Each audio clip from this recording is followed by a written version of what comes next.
go first to anchor Todd McDermott. He is live in Miami, where Hillary Clinton is scheduled to be later tonight. Todd?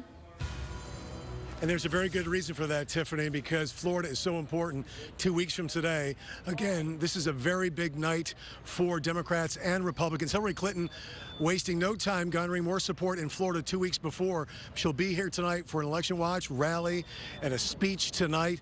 She was in Minnesota earlier today, but she'll be here at the Ice Palace Theater for that rally tonight, expected to be here around 9 o'clock. Again, as you said, this is the single biggest day. This is the national championship day for primaries, a very big day for Democrats. If you take a look at the numbers, the number of delegates up for grabs, 865. That's more than a third of the magic number, 2383, that one Democratic candidate will need to secure the nomination this summer. Now, nobody will lock it up tonight, but it could go a long way to cementing that road to the nomination. Joining me now is former U.S. Congressman, local political analyst for us, Ron Klein. Thanks for joining us early. Sure, absolutely. At the rally. Again, talking about Super Tuesday in general, it's so important, yet you have three of the top four top-tier candidates, Rubio, Trump, and Clinton, all here in Florida tonight. Florida must be almost as important as Super Tuesday to these candidates. Florida is the linchpin. I mean, really, we always talk about Florida as a focal point, but I think it speaks volumes that all three of them are here tonight, and they're going to claim their victories in whatever form they come and use it as their jumping off point for March 15th. Again, it could be all over on March 16th because of what happens in Florida. Now, at the same time, let's talk about the Democratic race specifically because we're here in Clinton territory tonight. Bernie Sanders not expected to flip the script tonight by any stretch of the imagination. If Bernie Sanders was to win perhaps 3, 4, even 5 out of the 12 states, could he turn around what looks like this building momentum for the Clinton campaign? I think it's difficult because these are proportional distributions of delegates.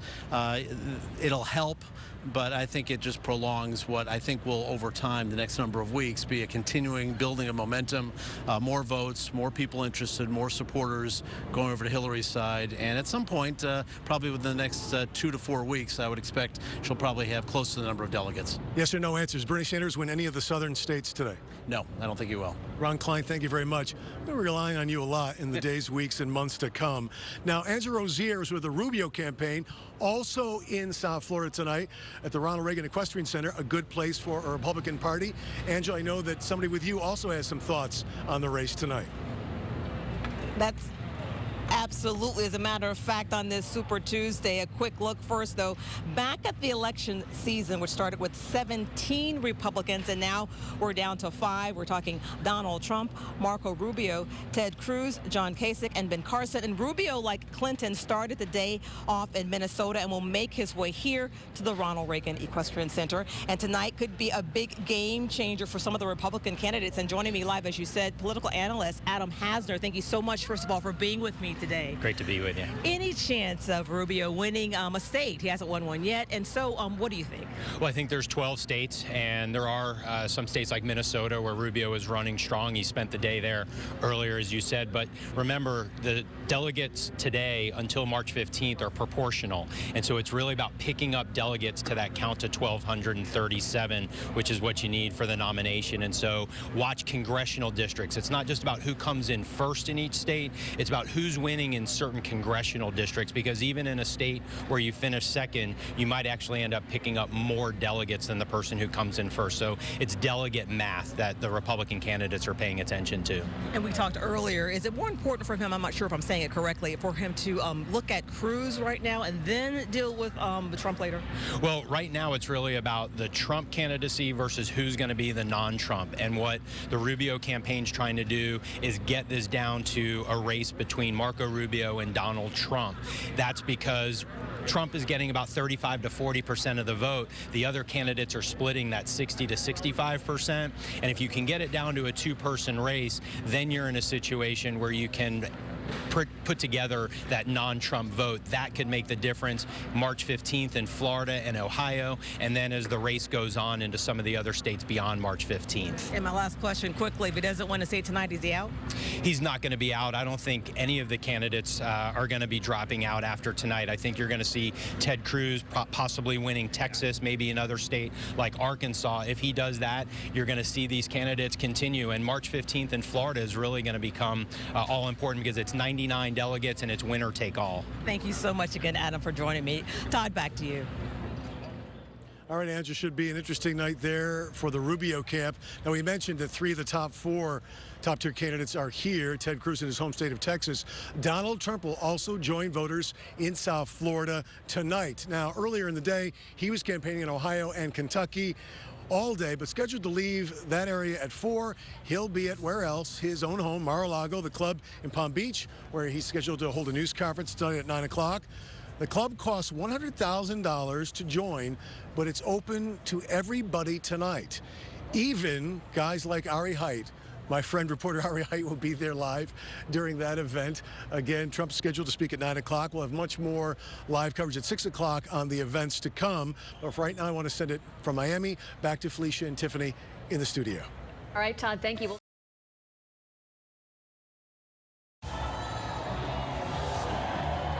Good evening, I'm Todd McDermott, live in Miami, where this crowd is waiting for Hillary Clinton to take the stage here on the Super Tuesday, and the Super Tuesday results are already coming in. Hillary Clinton, the former Secretary of State, already projected to win Georgia and Virginia. Bernie Sanders has already given his victory speech in his home state of Vermont. Marco Rubio is awaiting results, also here in Miami, and Donald Trump is at his estate on Mar-a-Lago. 4 more primary polls close in the next few minutes. We'll see you later on WPBF 25 News.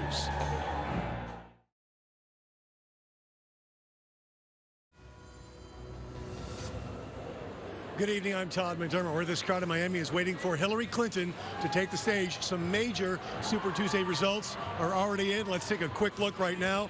Clinton, the projected winner in Arkansas, also in Alabama, as well as Tennessee now. And Donald Trump, a huge night for him. He's on Palm Beach at Mar-a-Lago. He wins the Republican primaries in Alabama, Georgia, Massachusetts, Tennessee. Marco Rubio scheduled to speak soon. You can watch results throughout the evening here on WPBF 25 News.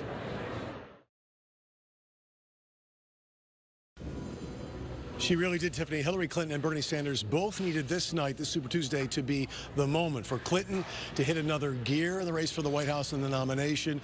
For Bernie Sanders, the moment to slow her momentum. And though they're shutting down the party here tonight at the Ice Palace studios, it would appear that, at least in South Florida, this was Hillary Clinton's night.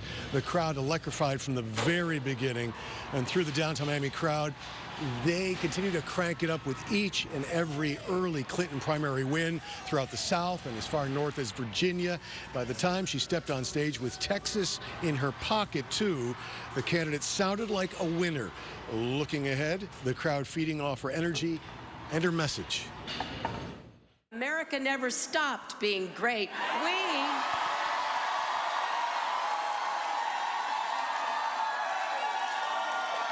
We have to make America whole. We have to fill in what's been hollowed out. I believe what we need in America today is more love and kindness. She's gonna win. She's our lady.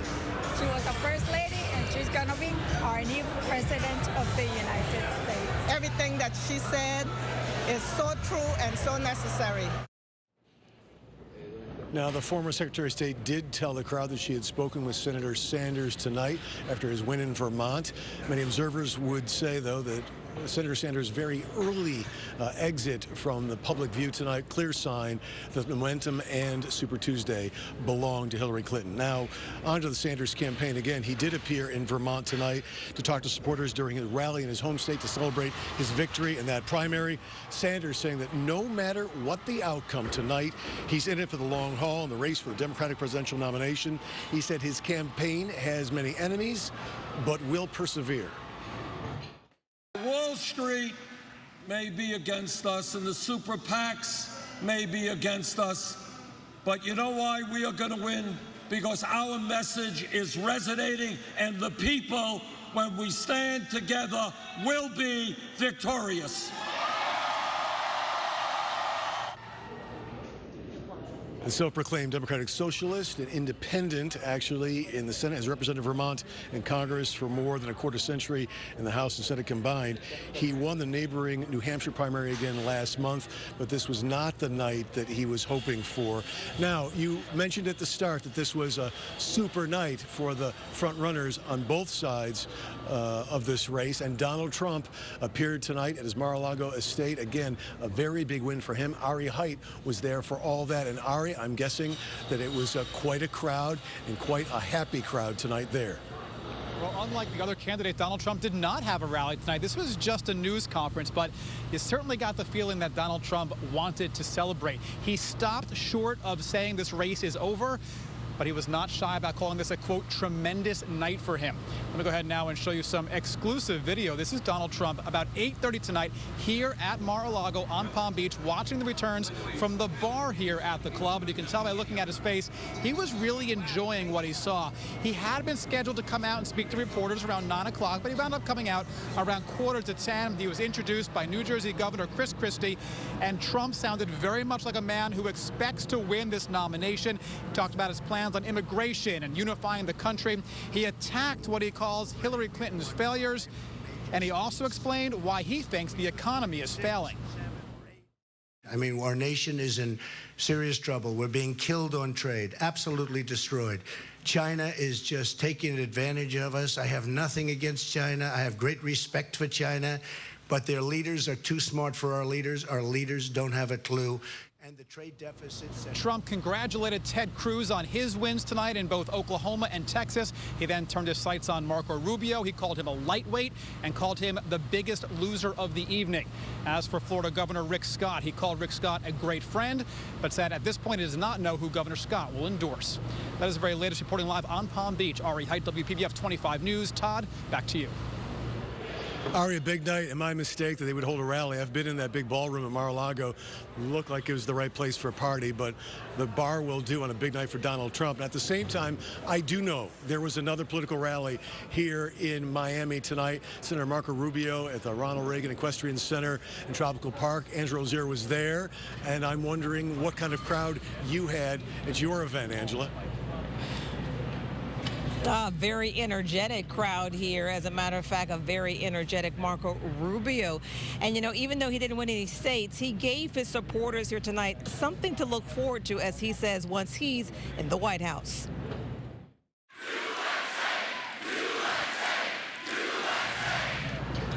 And the crowd chanted USA chants throughout the night here at the Marco Rubio rally in Miami. They cheered even louder when he told them what he would do on his first day of office. Rubio said when he's president of the United States, he will cancel Barack Obama's deal with Iran. For the first time in 8 years, we'll have a president who follows the Constitution and not violate it every day. And he says on his first day in office, he's going to cancel every one of Barack Obama's unconstitutional executive orders.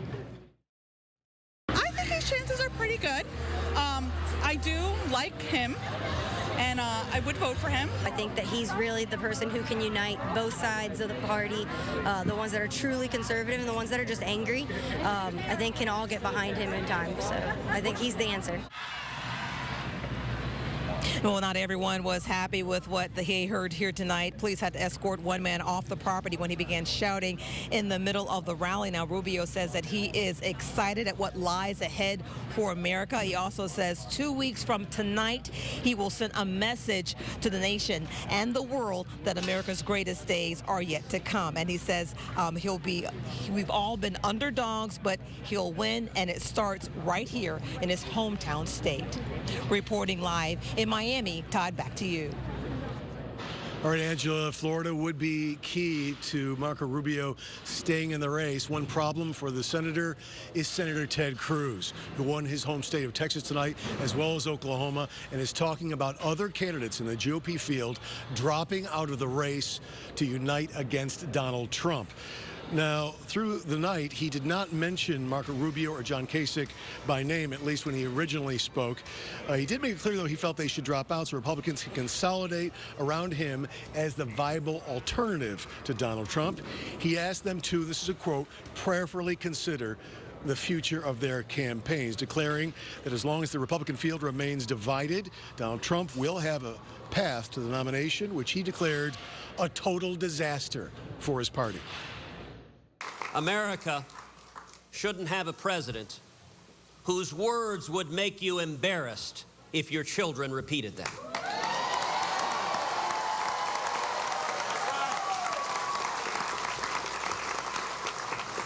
Our president should make us all proud, should inspire hope in all of us.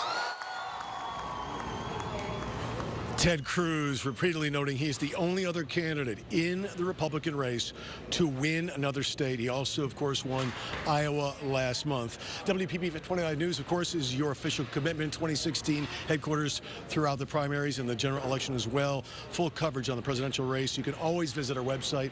That's WPBF.com. You can also download our WPBF 25 News app. It is free. It has all the information you need for your Apple device or your Android device. And here in downtown Miami, the party's over, but the campaign continues. And before they dismantle the stage beneath our feet, I'm going to send it back to the studio to Felicia and Tiffany. Todd, thank you. Nice job tonight.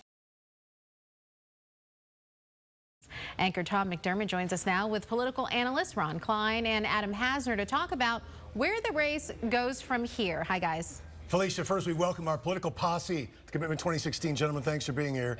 Let's talk briefly about Dr. Ben Carson. First this afternoon, making news. The retired neurosurgeon says he will not attend tomorrow night's debate in Detroit, his hometown. In a statement, he said, quote, I do not see a political path forward in light of last evening's Super Tuesday primary results. Carson didn't win any states last night. He's not officially dropped out yet. Joining me now, our political analyst, Ron Klein, Adam Hasner. Gentlemen, thanks again. Thank you. Adam, we want to reveal first that you are an open supporter of Marco Rubio before we begin the analysis.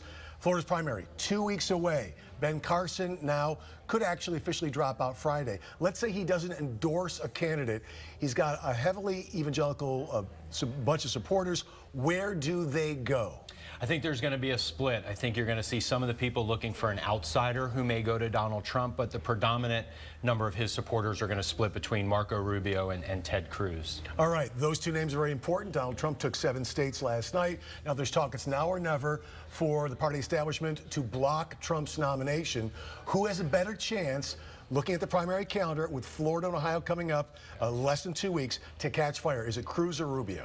Well, I think what you've seen, the calendar had benefited Ted Cruz from Iowa, some of these early states, the SEC primary, southern states, a lot of evangelical voters.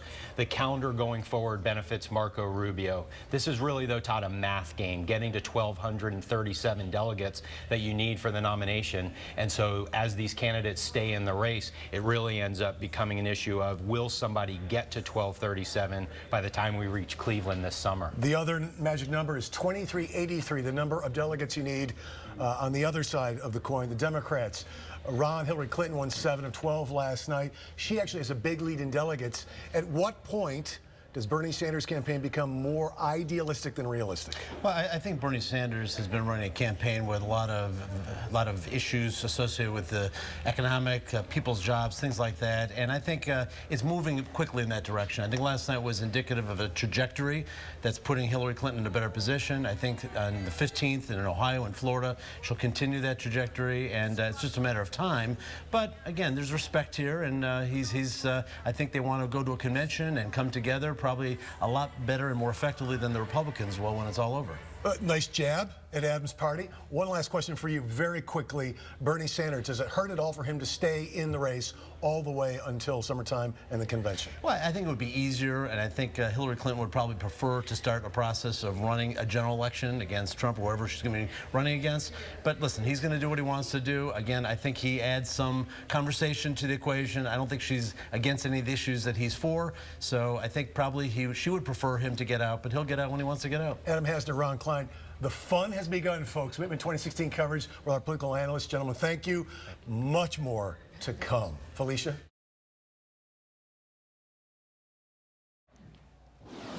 Tonight is the biggest night of the year in Hollywood, and it's still going on. Brandy Hitt joins us live now, where she was there for all the red carpet fashions and star-studded action inside the Dolby Theater.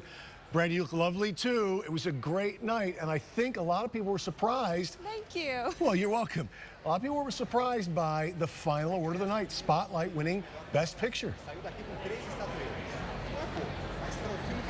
That's right there, Todd. You know, a lot of people thought it might be The Revenant, possibly The Big Short, or Spotlight. Those really were the top 3 films. And in the end, Spotlight won Best Picture. They are celebrating here tonight at the Oscar red carpet and all the after parties that are now underway. Spotlight ended up winning the Screen Actors Guild earlier last month for Best Ensemble Cast. And so that had a lot of critics thinking it had a really good chance of winning Best Picture. And that's how it came out on top, Todd. Let's talk about Brie Larson, because she was supposed to be the slam dunk. And for a lot of people, that's a new name in Hollywood, and she did win Best Actress tonight. And Room, the film that she starred in, wasn't a very well-known film. It was kind of considered an indie film, and I tell you, I saw it and I cried throughout the movie. If you're a parent, this one really touches your heart. A stellar performance, and she has been cleaning up award after award throughout this season. It really was no surprise that she ended up winning Best Actress, and she just looked stunning tonight in that bright blue dress as well, Todd. And I have to tell you, I love her speech. It was just so sincere. It was wonderful. Now, I'm going to say right now that Sly Stallone got ripped off tonight, okay? I think he was jobbed on this, but I actually tweeted out before he won, Leonardo DiCaprio would win. I did that because I know nothing about movies, but he finally won his Oscar. You know what? If you watch the Oscars every year, you might think that he had already won an Oscar because he's been nominated so many times. 5 acting nominees over the years. His first, What's Eating Gilbert Grape, back in the mid-'90s. He was such a young kid then, and now to finally see him take home the Oscar, he received a standing ovation. He was a favorite this evening. And when it comes to Sly Stallone, you know, he was a sentimental favorite for Best Supporting Actor. He didn't get it tonight, and a lot of people are pretty sad, but that was such a tough category. Tom Hardy was also nominated for The Revenant and Best Supporting Actor. We saw him out here moments ago. Huge fans. Everyone kind of trying to get his picture while they could out here. Even people who were inside at the Oscar ceremony gathering around Tom Hardy and hoping to get a picture with him as well. Just a really exciting night. I can't wait to see what happens at the after parties. Well, I got to tell you, it's only 9:36 your time, so you go have fun at those after parties, and we'll continue on here. Brandy Hitt, thank you so much. It's early. It certainly is for you. Thank you again, Brandy. Take care. Felicia.